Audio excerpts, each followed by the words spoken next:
जी ma'am, मुझे सच में नहीं पता आपका फोन कहाँ है। तुम्हें पता भी है कितना महंगा फोन था? 1 लाख रुपए का। तुमने अपनी पूरी जिंदगी में भी नहीं देखा होगा ऐसा फोन। सच में मैम, मेरे पास आपका फोन नहीं है, मैंने आपका फोन देखा तक नहीं है। और किसको बोलूं मैं? जब मैं यहाँ सब्जी लेने आई थी तब से ही तुम मेरे फोन को देखे जा रहे थे। तुमने ही चोरी किया होगा ना?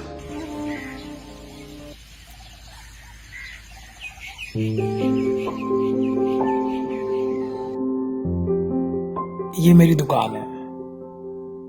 हाँ मालूम है थोड़ी छोटी है, लेकिन इससे मेरा और मेरे परिवार का पेट भर जाता है। इतने पैसे मैं कमा लेता हूँ जिससे हम 2 वक्त की रोटी खा सके और घर में थोड़ी खुशियां आ सके। हम साथ रहते हैं, बहुत खुश रहते हैं। कभी कभी लोग नहीं आते सब्जी खरीदने, इससे मैं दुखी नहीं होता हूँ, क्योंकि मुझे पता है मेरी मेहनत कभी खराब नहीं होगी, क्योंकि मैं ईमानदारी से मेहनत करता हूँ। अच्छा साक्षी, तुम सब्जी खरीदो, तब तक मैं कार पार्क करके आता हूँ।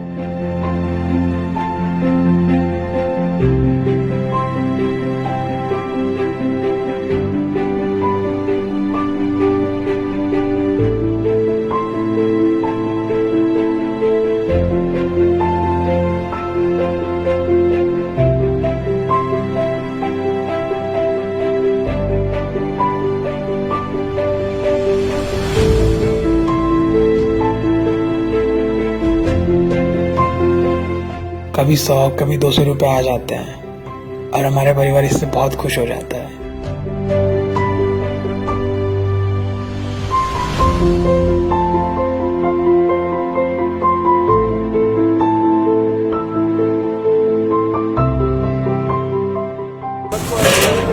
मेरा फोन वापस करो। मैंने कहा मेरा फोन दो, वापस करो। आपने मुझे कब फोन दिया? मैंने तुम्हें दिया नहीं, तुमने उठाया है। मैं क्यों आपका फोन लूंगा? यहाँ से मैं सब्जी लेके गई तब से मेरा फोन गायब है, तुमने ही लिया है। जी मैम, मुझे सच में नहीं पता आपका फोन कहाँ है। तुम्हें पता भी है कितना महंगा फोन था? 1 लाख रुपए का। तुमने अपनी पूरी जिंदगी में भी नहीं देखा होगा ऐसा फोन। सच में मैम, मेरे पास आपका फोन नहीं है, मैंने आपका फोन देखा तक नहीं है। और किसको बोलूं मैं? जब मैं यहाँ सब्जी लेने आई थी तब से ही तुम मेरे फोन को देखे जा रहे थे। तुमने ही चोरी किया होगा ना? और तुम लोग तो होते 1 नंबर के चोर हो। दिन में मेहनत का दिखावा करते हो और बाद में फिर ऐसी चोरियां करते हो। शर्म आनी चाहिए तुम्हें ऐसा काम करते हुए। निकालो मेरा फोन। मैम, आप मुझ पर गलत इल्जाम लगा रहे हो। आपको शायद गलतफहमी हुई है। देखो, मैं तुमसे लास्ट टाइम पूछ रही हूँ, सही सही बता दो। मेरे डैड पुलिस ऑफिसर हैं। ऐसी सजा दिलवाऊंगी कि जिंदगी भर जेल की हवा खाओगे तुम। मैम, मैं सच बोल रहा हूँ, मुझे आपके फोन के बारे में कुछ नहीं पता। अभी तो प्यार से पूछ रही हूँ, सही सही बता दो, वरना बाद में बहुत पछताओगे तुम। मैम, मुझे मेरी माँ की कसम, मुझे सच में आपके फोन के बारे में नहीं पता। 1 लाख के फोन के बदले अगर तुम्हारी माँ भी मर जाए ना, तो इससे तुम्हारा कोई नुकसान नहीं है। देखो, मैं तुम्हें प्यार से ही समझा रही हूँ, मेरा फोन वापस कर दो, वरना पुलिस वाले तुम्हें इतना मारेंगे कि तुम बैठने के लायक भी नहीं रहोगे। तुम्हारे मम्मी पापा तुम्हें कुछ सिखाते नहीं है क्या? अरे तुम्हारे मम्मी पापा तुम्हें क्या सिखाएंगे? तुम जैसे लोग तो सड़क पे ही पैदा होते हो और सड़क पे ही मर जाते हो। तुम गरीब लोग ना, तुम्हारी नीयत तो खराब होती ही है, ऊपर से चोरी और करते हो।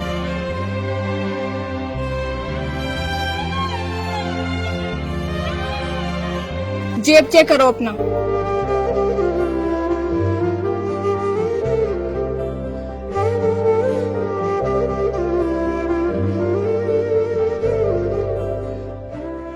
एक नंबर के चोर होते हो तुम जैसे लोग।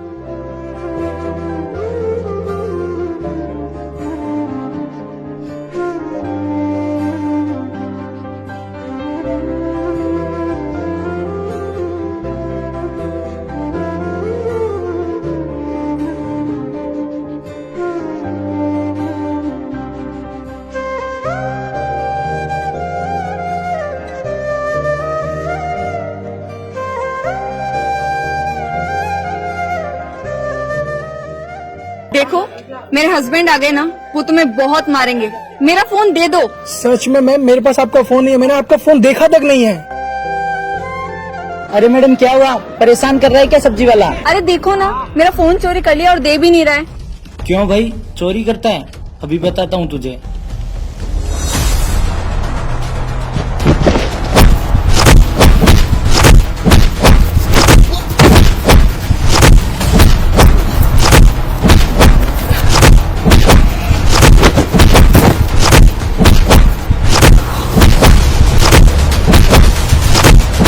वैसे ये लोग सब्जी वाले को मार क्यों रहे हैं? उसने मेरा फोन चोरी कर लिया। पर तुम्हारा फोन तो मेरे पास रह गया था ना।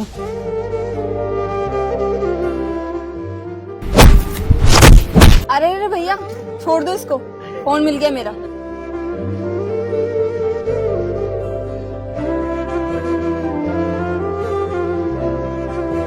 अरे वो मुझे थोड़ी गलतफहमी हो गई थी, मुझे लगा तुमने मेरा फोन चोरी किया है, मेरे हस्बैंड लेके गए थे। 500 रुपये देना वैसे।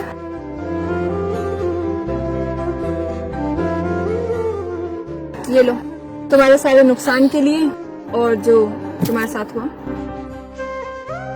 इतनी मार खाने के बाद मुझे सॉरी बोलने की बजाय घमंड से 500 रुपए दे दिया। अगर ये मुझे प्यार से अगर माफी मांग लेती तो मैं शायद खुश हो जाता, लेकिन अमीर लोग कभी भी नहीं समझ सकते हमारी फीलिंग।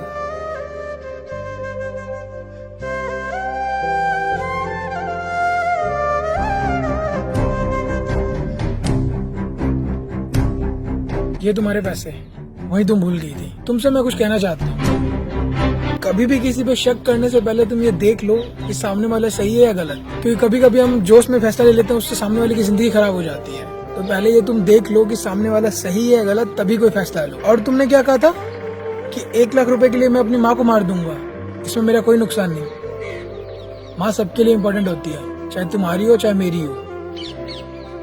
हम सब अपनी माँ से प्यार करते हैं। मैं तुम्हें उस समय भी जवाब दे सकता था, लेकिन मेरी माँ ने मुझे लड़कियों की रिस्पेक्ट करना सिखाया है। मुझे पता है किसी लड़की की कैसे रिस्पेक्ट की जाती है, इसलिए मैं तुम्हारे सामने चुप रहा, वरना मैं तुम्हें उस समय भी जवाब दे सकता था। तुमने कहा था गरीब अमीर, लेकिन कभी भी है ना, पैसा मायने नहीं रखता है। मायने रखता है आपकी खुशी, आप कितना खुश है अपनी लाइफ में। माना आपके पास पैसा कितना ही हो, फर्क इससे नहीं पड़ता कि आपके पास पैसे कितने हैं, आप कितने अमीर हो। फर्क इससे पड़ता है कि आप खुश कितने हो, आपकी फैमिली आपको सपोर्ट कितना कर रही है, आप अपनों के साथ कैसा बिहेवियर रखते हो। तुम जैसे लोग हो ना, कभी भी समझ नहीं सकते हो। अपनों के साथ तो गलत करते ही हो, साथ में गरीब लोगों की बहुत बेइज्जती करते हो, उन्हें हमेशा गलत समझते हो, चोर समझते हो। लेकिन हर गरीब चोर नहीं होता है, कुछ अच्छे भी होते हैं, कुछ मजबूरी में चोरी करते हैं क्योंकि उनको खाना नहीं मिल पाता है। तुम जैसे लोग उनकी मदद नहीं करते हो, उन्हें नीचा दिखाते हो। माना कि मैं गरीब हूँ, मेरे पास पैसे नहीं है, लेकिन मैं तुम्हारी तरह बिल्कुल नहीं हूँ। लेकिन जब भी मुझे कोई गरीब दिखता है मेरे जैसा, जिसको मदद की जरूरत हो, उसकी मैं मदद करता हूँ। मैं ये नहीं देखता मेरे पास पैसे कितने हैं, बस मैं पूरी कोशिश से उसकी मदद करता हूँ। लेकिन तुम जैसे लोग तो बस अपना वॉलेट चेक करते हो, पैसे हैं या नहीं, बस अपने वॉलेट को भरने में लगते हो, अपनी प्रॉपर्टी बनाने में लगते हो। मैं ये नहीं कह रहा कि वो सब चीज गलत है, लेकिन दूसरों के साथ गलत व्यवहार करना ये गलत है। लेकिन तुम लड़कियां ये बात कहाँ समझोगे? कभी भी किसी को भी बेमतलब तुम नीचा दिखा देती हो, उसे इतना मजबूर कर देती हो कि वो सुसाइड कर लेता है। वो अपनी जिंदगी तुम्हारी वजह से खत्म कर देता है, क्योंकि तुम लोग उसकी फीलिंग्स को समझ नहीं पाते हो। झूठे झूठे तुम उस पर इल्जाम लगा देते हो। गलती तुम्हारी होती है, लेकिन सारा भुगतना उसे पड़ता है। तुम्हारी सिर्फ एक गलतफहमी की वजह से मेरी मेहनत से बनाया मेरा ठेला बर्बाद हो गया। अब मेरे पास कमाई करने का कोई जरिया नहीं रहा। ये सब हुआ सिर्फ तुम्हारी गलतफहमी की वजह से। अगर तुम सही समय पे सही फैसला लेती तो शायद मेरे साथ ऐसा नहीं होता। बस तुम पैसों के दम पे हर किसी को जज कर देते हो, ये सोचते नहीं कि सामने वाला किस कंडीशन में है, उसकी हालत क्या है। और तुमने मुझे 500 रुपए दिए थे मेरे इलाज के लिए,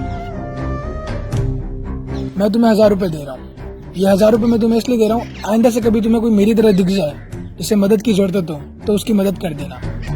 आप कभी भी किसी के साथ गलत मत कीजिए, हमेशा प्यार से बात कीजिए। और अगर आपसे कभी गलती हो भी जाए तो घमंड से माफी मत मांगिए, रिस्पेक्ट के साथ माफी मांगिए। आप हमेशा सबकी रिस्पेक्ट कीजिए। इस वीडियो के जरिए मैं ये कहना चाहता हूँ कि कभी भी आप किसी पे कोई इल्जाम लगाते हैं तो पहले आप ये देख लीजिएगा कि सच में आप सही हैं, क्योंकि कभी कभी हम किसी पे कोई गलत इल्जाम लगा देते हैं तो इससे उसकी पूरी जिंदगी खराब हो जाती है, क्योंकि हम ये देखते नहीं कि कौन सही है कौन गलत है, बस हम फैसला ले लेते हैं, जिससे सामने वाले को बहुत कुछ सहन करना पड़ता है, जो कि बहुत गलत है। तो इस कंडीशन में आप पहले बैठिए, देखिए कि क्या सच में वो गलत है या आप गलत है, फिर ही कोई फैसला ले। तो आप कमेंट करके बताइए कि आपने कभी किसी पे कोई गलत इल्जाम लगाया है, या फिर आप पे किसी ने कोई गलत इल्जाम लगाया है। तो आप कमेंट करके बताइए, और बाद में आपको गिल्टी फील हुआ हो या फिर आप सही थे तो आप कमेंट करके बताइए। मैं आप लोगों के कमेंट पढ़ रहा हूँ। इस वीडियो को आप अपने सभी फ्रेंड के साथ शेयर कीजिए ताकि उनको भी ये बात पता चल सके कि कभी भी कोई किसी का गलत बिहेवियर ना करे, हमेशा एक दूसरे का प्यार से रहे। मैं आप लोगों से ये कहना चाहता हूँ कि हमारे 1 मिलियन की फैमिली में सिर्फ 30,000 सब्सक्राइबर कम पड़ रहे हैं। और अगर आप लोग सच में मुझे सपोर्ट करना चाहते हैं तो प्लीज जाइए यूट्यूब पे और हमारे यूट्यूब चैनल को सब्सक्राइब कीजिए ताकि जल्दी से 1 मिलियन सब्सक्राइबर हो सके, क्योंकि आपके सपोर्ट के बिना ये पॉसिबल नहीं है। तो आप जल्दी से जाइए, सब्सक्राइब कीजिए और हमारे फेसबुक पेज को फॉलो कीजिए, इंस्टाग्राम पे फॉलो कीजिए।